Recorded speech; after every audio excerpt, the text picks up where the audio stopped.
నటనంటే ఆయనే, ఆయనే నటుడంటే అని కొన్ని కోట్ల మంది ప్రేక్షకులతో అనిపించుకున్న నటుడు కమల్ హాసన్. హే రామ్ సినిమాతో కట్టిపడేసిన దర్శకుడు కమల్ హాసన్. మత్తుగా మత్తుగా కొత్త బీటును కొట్టండ్రా అని ఉర్రూతలొగించిన గాయకుడు కమల్ హాసన్. ఇలా ఒకటా రెండా కమల్ హాసన్లోని కోణాలెన్నో, ఆయన చేసిన ప్రయోగాలు ఇంకెన్నో. 10వ తరగతి కూడా చదవని ఈ వ్యక్తి ప్రపంచమంతా గుర్తించే స్థాయికి ఎదిగారు. అలాంటి లోకనాయకుడి ఆలోచన ధోరణి ఎలా ఉంటుంది? ఆయన గురించి కొన్ని విశేషాలు తెలుసుకుందాం. మరో నటి స్థానంలో కమల్ ఎప్పుడు, ఎక్కడ జన్మించారు అనే వివరాలు తెలుసుకునే ముందు ఆయన నట ప్రయాణాన్ని చూద్దాం. 3.5 ఏళ్ల వయసులో కమల్ ఓ పార్టీకి వెళ్లారు. అదే వేడుకలో ఉన్న ప్రముఖ నిర్మాత, దర్శకుడు ఏవిఎం చెట్టియార్ దృష్టి కమల్పై పడింది. ఈ బాలుడు ఎవరో చాలా బాగున్నాడు అనుకుంటూ వివరాలు తెలుసుకొని తాను నిర్మించిన కలాతూర్ కన్నమ్మ అనే తమిళ చిత్రంలో కమల్కు అవకాశం ఇచ్చారు. అలా చిన్నప్పుడే ముఖానికి రంగేసుకుని కెమెరా ముందు నిల్చున్నారు కమల్. ఆయన పోషించిన పాత్రను ప్రముఖ నటి డైజీ ఇరానీ నటించాల్సింది. కానీ కమల్కు ఫిదా అయిన చెట్టియార్ ఆయన్నే ఎంపిక చేసుకున్నారు. ఆ పాత్రలో నటించినందుకు కమల్ అందుకున్న పారితోషికం 2,000 రూపాయలు. ఆ రోజుల్లో అంతటి రెమ్యునరేషన్ అంటే చాలా గొప్ప. 3.5 ఏళ్ల వయసు అంటే మాట్లాడటమే కష్టం. కానీ నేను ఎంత ఇస్తారు నటిస్తున్నందుకు అని అడిగా అంటూ ఓ ఇంటర్వ్యూలో కమల్ నాటి జ్ఞాపకాలు గుర్తు చేసుకున్నారు. తొలి ప్రయత్నంలోనే జాతీయ అవార్డు. కలాతూర్ కన్నమ్మలోని సెల్వం అనే పాత్రతో ఉత్తమ బాలనటుడిగా జాతీయ అవార్డు అందుకున్న కమల్ వరుస సినిమాలతో బిజీగా గడిపేవారు. అయినా పెద్దయ్యాక నటన వైపు వెళ్ళాలని ఆయన అనుకోలేదు. క్లాసికల్ డ్యాన్స్, సంగీతంలో శిక్షణ తీసుకున్న కమల్ డ్యాన్స్ అసిస్టెంట్గా మళ్ళీ ఇండస్ట్రీలోకి అడుగుపెట్టారు. ఓ టెక్నీషియన్గా ఆయన పనిచేసిన తొలి చిత్రం శ్రీమంతుడు. అందులో అక్కినేని నాగేశ్వరరావు హీరో. కమల్లోని నటుణ్ణి చెట్టియార్ గుర్తిస్తే రచయితను కమల్ స్నేహితుడు ఆర్సి సత్యన్ గుర్తించారు. స్నేహితుడి ప్రోత్సాహంతో కమల్కు స్క్రీన్ ప్లే రాయడంపై ఆసక్తి పెరిగింది. అటు కొరియోగ్రఫీ, ఇటు రైటింగ్ స్కిల్ ఉండటంతో ఆయన ఆ దారుల్లోనే నడవాలనుకున్నారు. మధ్యలో అసిస్టెంట్ డైరెక్టర్ కావాలనుకున్నప్పుడు కమల్ను ఓ ఆడిషన్ ఆహ్వానించింది. అది ప్రముఖ దర్శకుడు కె బాలచందర్ తీయబోతున్న సినిమా అని లొకేషన్కు వెళ్ళాక కమల్కు అర్థమైంది. కమల్ను ఫోటో ఇవ్వమని అక్కడున్న వారు అడగ్గా, నేను యాక్టింగ్ చేయడానికి రాలేదు, అసిస్టెంట్ డైరెక్టర్ అవకాశం లేదా అని ప్రశ్నించారట. సినిమా స్టూడియోలకు ఆటోలో వెళ్ళాలనుందా, కారులో తిరగాలనుందా? నువ్వు ఎంత గొప్ప నటుడివి అవుతావో నాకు తెలుసు, డైరెక్షన్ ఎప్పుడైనా చేయొచ్చు, ముందు నటించు అని బాలచందర్ కమల్ను యువనటుడిగా పరిచయం చేశారు. అరంగేట్రంతో ప్రారంభమైన ఈ కాంబినేషన్లో 35కు పైగా చిత్రాలు వచ్చాయి. హెచ్చుతగ్గుల్లేని నటుడు.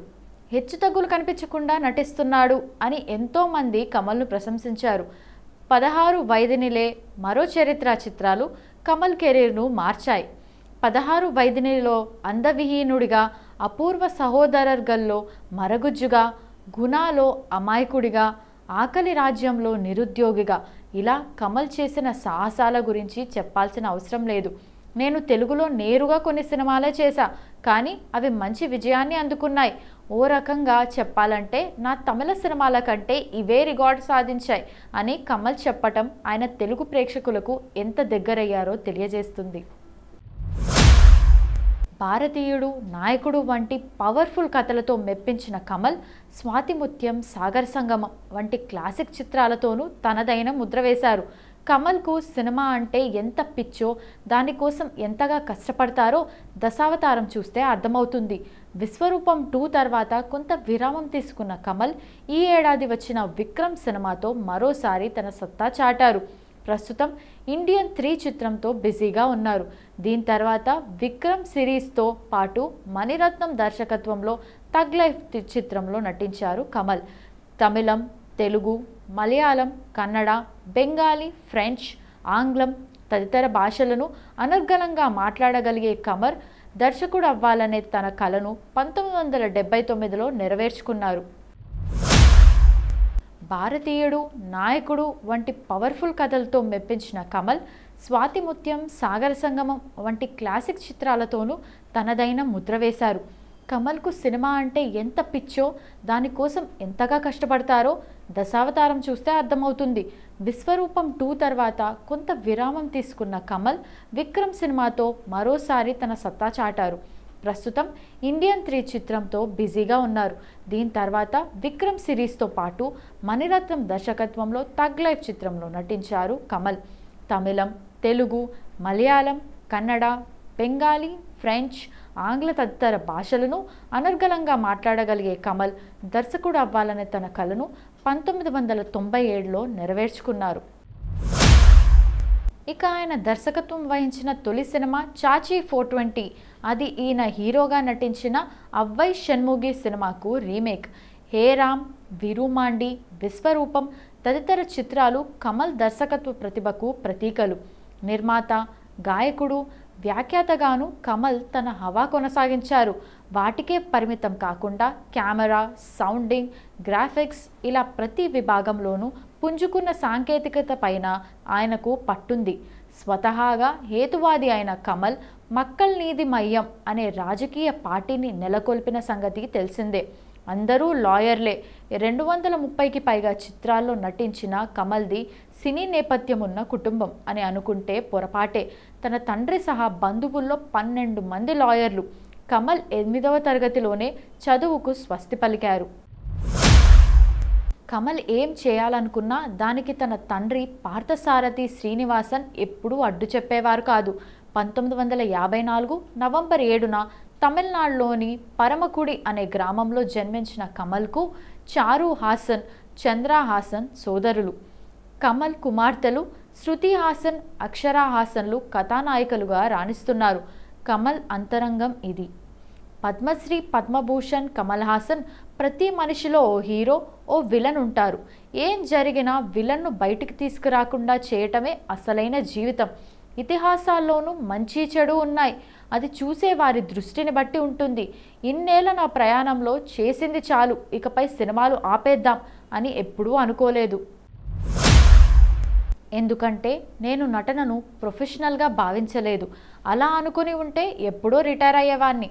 యాక్టింగ్ నా ప్యాషన్, అందుకే ఇంకా కొనసాగుతున్నా. నేను పనిని ప్రేమిస్తా, హాలిడే ట్రిప్లా ఎంజాయ్ చేస్తా. కొంతమంది విహారయాత్రకు వెళ్ళిన సమయంలో ఎంతో ఉత్సాహంగా ఉంటారు. కొండలు ఎక్కుతారు, స్విమ్మింగ్ చేస్తారు. అదే తమ పని విషయానికి వస్తే బద్ధకంగా ఉంటారు. లోపం ఎక్కడుందో గ్రహించుకోవాలి. పనిని ప్రేమిస్తే విజయం తప్పక వరిస్తుంది అని చెబుతుంటారు. మణిరత్నం దర్శకత్వంలో చేసిన నాయకుడు మూవీలో నటనకు గాను రెండోసారి శంకర్ దర్శకత్వంలో వచ్చిన భారతీయుడు సినిమాతో మూడోసారి ఉత్తమ నటుడిగా అవార్డు దక్కించుకున్నారు. ఆర్ట్ సినిమాలోని న్యాచురాలిటీ, కమర్షియల్ సినిమాలోని సేలబిలిటీ రెండింటినీ మిక్స్ చేసి సరిహద్దు రేఖల్ని చెరిపేశాడు. సినిమా అంటే ఓ కళారూపం అన్న సత్యాన్ని తెలియజెప్పాడు. ప్రాంతాలు, భాషలు అనే అడ్డుగోలల్ని కూర్చేశాడు. సినిమా చుట్టూ అల్లిన లిల్లీపుట్ ఫార్మాట్ను బద్దలకొట్టి నిజమైన నాయకుడిగా నిలబడ్డాడు. ఆ లోకనాయకుడు. నాయకుడిగా నటించిన, బ్రహ్మచారిగా కనిపించిన, తెనాలిగా మెప్పించిన, ఇంద్రుడు చంద్రుడు అనిపించుకున్నా అది కమల్కే చెల్లింది. హీరోయిజానికి మించి నటుడిగా తన ఇమేజ్ తారాస్థాయికి వెళ్ళింది. నిరంతరం కొత్తదనం కోసం తాపత్రయపడే నటి తపస్వి కమల్ హాసన్. అన్ని అద్భుతాలే సాధిస్తే ఏమవుతుంది? అవార్డులు, రివార్డులు వద్దన్న చెంతకు చేరుతాయి. అభినందనలు, ప్రశంసలు వెతుక్కుంటూ వచ్చి ఉక్కిరిబిక్కిరి చేస్తాయి. కమల్ హాసన్ తన అద్భుత నటనకు గాను 19 ఫిల్మ్ఫేర్ అవార్డులతో పాటు 4 నేషనల్ అవార్డులను అందుకున్నారు. 1990లో పద్మశ్రీ, 2014లో పద్మభూషణ్ వంటి ఎన్నో గొప్ప అవార్డులను సొంతం చేసుకున్నారు. కమల్ నట వారసులుగా ఆయన కూతుళ్ళు శృతి హాసన్, అక్షరా హాసన్లు హీరోయిన్లుగా రాణిస్తున్నారు.